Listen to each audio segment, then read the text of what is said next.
Pour comprendre pourquoi la fonction exponentielle est utile, comparons deux façons de croître. Dans une croissance additive, on ajoute toujours la même quantité. Dans une croissance proportionnelle, on ajoute toujours le même pourcentage. Ici, 10%. L'augmentation devient donc de plus en plus grande. C'est ce qui se passe dans beaucoup de phénomènes, population de bactéries, capital placé, ou décroissance radioactive. La vitesse d'évolution dépend de la quantité déjà présente. Le cas fondamental est celui où la vitesse de croissance est exactement égale à la quantité elle-même. Mathématiquement, on cherche donc une fonction qui vérifie f' égale f. Il existe une unique fonction dérivable sur les réels dont la dérivée est elle-même équivaut à en 0. Cette fonction s'appelle la fonction exponentielle et se note exp. Au point d'abscisse 0, sa valeur vaut 1. Et comme sa dérivée est égale à sa valeur, la tangente en 0 a elle aussi une pente égale à 1. Autre propriété essentielle, la fonction exponentielle ne s'annule jamais. Elle reste toujours strictement positive. La propriété algébrique fondamentale de l'exponentielle est appelée relation fonctionnelle, exponentielle d'une somme est égale au produit des exponentielles. C'est remarquable, une addition dans l'exposant devient une multiplication. On en déduit immédiatement les règles pour l'opposé, la différence et les multiples entiers. On donne un nom particulier à l'image de 1 par la fonction exponentielle, c'est le nombre e. Sa valeur approchée est 2,718. Grâce à la relation fonctionnelle, on adopte alors la notation e puissance x pour exponentielle de x. À partir de maintenant, les règles de calcul ressemblent donc aux règles habituelles sur les puissances. Pour simplifier, on travaille sur les exposants.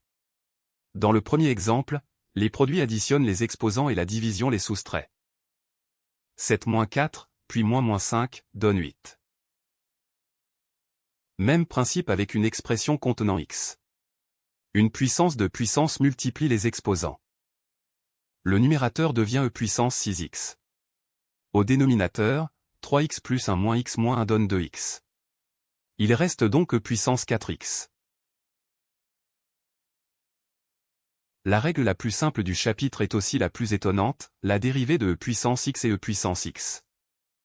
Pour dériver une expression plus complexe, on combine cette règle avec celle du chapitre précédent. Prenons g de x égale x moins 1 fois e puissance x. C'est un produit. On applique donc u'v plus uv'.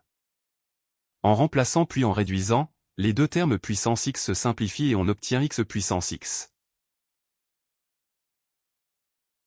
Lorsque l'exposant dépend d'un entier n, l'exponentielle fait apparaître naturellement une suite géométrique. Ici, la raison vaut e puissance moins 0,4, soit environ 0,67. Elle est comprise entre 0 et 1, la suite est donc décroissante.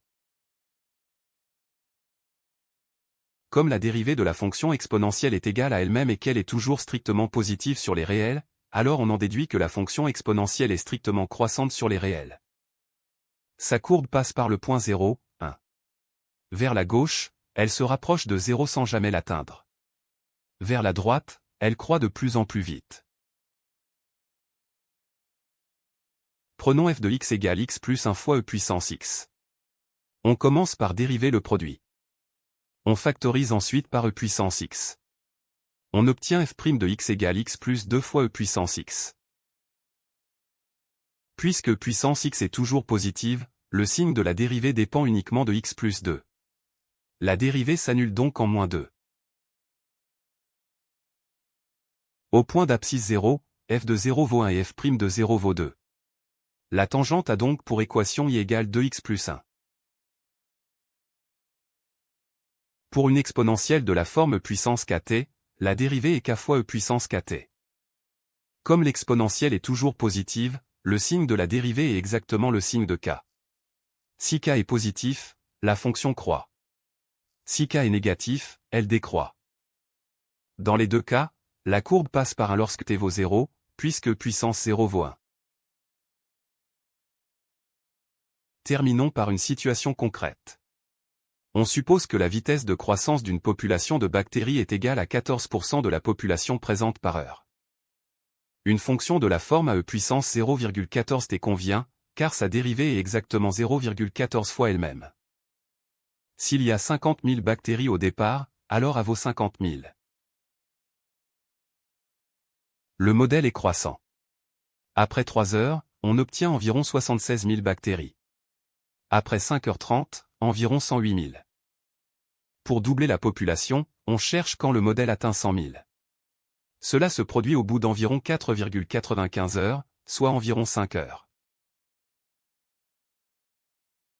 Retenons l'essentiel.